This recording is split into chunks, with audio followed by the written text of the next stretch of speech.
Doctor आलोक शहर के सबसे मशहूर और सबसे भरोसेमंद डॉक्टर थे। उनकी दौलत, इज्जत और शोहरत आसमान छू रही थी। उनके पास एक शानदार बंगला था, एक महंगी गाड़ी थी और एक ऐसी प्रतिष्ठा थी जिसके लिए हर डॉक्टर सपना देखता था। लेकिन आज उनकी जिंदगी का सबसे खास दिन था। उनकी इकलौती बेटी प्रिया, जो कई सालों से विदेश में रहकर पढ़ाई कर रही थी, वो अपनी पढ़ाई पूरी करके घर वापस लौट रही थी। डॉक्टर आलोक अपने आलीशान क्लिनिक से सीधे अपनी महंगी गाड़ी से रेलवे स्टेशन पहुंचे। उनके दिल में एक डॉक्टर की गंभीरता नहीं, बल्कि एक पिता की खुशी और बेसब्री थी। प्लेटफॉर्म पर चहल पहल थी। अलग अलग जगहों से आए यात्री अपनी कहानियां सुना रहे थे। कोई अपने परिवार वालों के स्वागत में फूलों का गुलदस्ता लिए खड़ा था, तो कोई अपने बच्चे के आने की खुशी में बेचैन था। तभी एक ट्रेन के आने की घोषणा हुई और चारों तरफ शोर बढ़ गया। डॉक्टर आलोक की नजरें हर आने वाले चेहरे को तलाश रही थीं, लेकिन तभी उनकी नजर अचानक एक छोटी सी बच्ची पर पड़ी, जो एक कोने में अकेली बैठी भीख मांग रही थी। उसके कपड़े फटे हुए थे, उसके बाल बिखरे हुए थे और उसकी छोटी सी आंखों में एक गहरी उदासी थी जो उसकी उम्र के हिसाब से बहुत ज्यादा थी। बच्ची की आंखें डॉक्टर आलोक की आंखों से मिली। वह धीरे धीरे हिचकिचाते हुए उनके पास आई और अपना छोटा गंदा हाथ फैलाकर बोली, बाबूजी, कुछ दे दो। ये देखकर डॉक्टर आलोक को थोड़ा अजीब लगा और उन्होंने अपनी जेब से एक नया 500 का नोट निकाला और उसे दे दिया। लेकिन जब वह जाने लगे तो उस बच्ची ने कहा, आपका बहुत बहुत शुक्रिया। उसकी आवाज में एक मासूमियत और ईमानदारी थी जो इस तरह के प्लेटफॉर्म पर बहुत कम सुनने को मिलती थी। डॉक्टर आलोक के कदम वहीं रुक गए। डॉक्टर आलोक ने झुककर उससे पूछा, तुम यहाँ क्यों भीख मांग रही हो? तुम्हारे माँ बाप कहाँ हैं? बच्ची ने आंसू भरी आंखों से कहा, मेरे माँ बाप नहीं हैं। वे 1 साल पहले एक ट्रेन दुर्घटना में मारे गए थे। उसके बाद से मैं अकेली हूँ। उसकी कहानी सुनकर डॉक्टर आलोक को बहुत दुख हुआ। उन्होंने बच्ची से उसका नाम पूछा। तभी उसने अपना नाम रानी बताया। रानी ने अपनी गरीबी और अकेलेपन की कहानी सुनाई।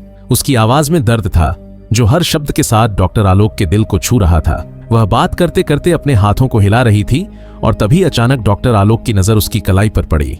उस छोटी सी कलाई पर एक अजीब सा गहरा लाल निशान था, एक छोटा सा सितारे जैसा आकार। ये देखकर डॉक्टर आलोक का दिल एक पल के लिए जैसे धड़कना भूल गया। उनकी यादों में एक पुरानी तस्वीर बिजली की तरह चमक गई। ये वही निशान था जो उनके बचपन के सबसे अच्छे दोस्त अर्जुन की बेटी की कलाई पर था। अर्जुन उसे प्यार से रानी बुलाता था और अक्सर मजाक में कहता था कि यह निशान उसकी किस्मत का सितारा है।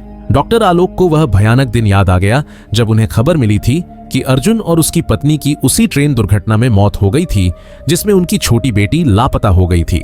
सालों तक उन्होंने उस बच्ची को तलाशने की कोशिश की थी, लेकिन कोई फायदा नहीं हुआ था।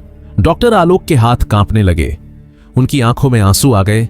वह हैरानी, दर्द और खुशी के एक अजीब से एहसास में डूब गए।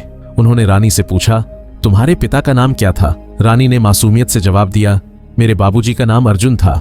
यह सुनकर डॉक्टर आलोक के पैरों तले से जमीन खिसक गई। उनका दिमाग काम नहीं कर रहा था। उन्हें विश्वास नहीं हो रहा था कि जिस बच्ची को वे सालों से तलाश रहे थे वह उनके सामने खड़ी थी और भीख मांग रही थी। उन्होंने रानी को अपने गले लगा लिया। वह उसे अपने सीने से लगाकर रोने लगे और बार बार कह रहे थे, तुम मिल गई, तुम मिल गई। उन्होंने रानी को अपने साथ चलने के लिए कहा। डॉक्टर आलोक को जैसे यकीन ही नहीं हो रहा था कि यह सब सच है। तभी दूर से एक आवाज ने उनका ध्यान खींचा। वह आवाज थी डॉक्टर आलोक की बेटी प्रिया की, जो ट्रेन से उतरकर उनके पास आ रही थी।